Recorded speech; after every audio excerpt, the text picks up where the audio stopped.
I was just trying to think about then having a conversation with a peer, and it just came to my mind about graphing out the process. Just because I'm a scientist, and graphs say things to me. They're stories. They tell stuff to me.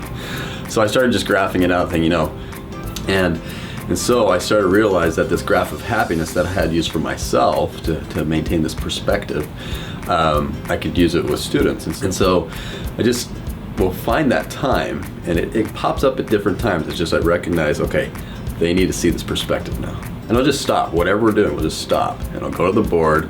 I'll say, let me draw the graph of happiness. They're like, the what? And I was like, it's the graph of happiness. You're scientists. You'll see it, You're right here. You've experienced from here to here. And you don't see the rest of it. Right now, you're right here, and all you can see is this downhill path.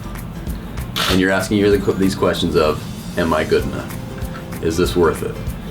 Am I a scientist? Can I do this? And those are very reasonable questions. If that's where I was and I had no perspective further on, I would just see I'm falling, I want to do something different because this is not making me happy right now.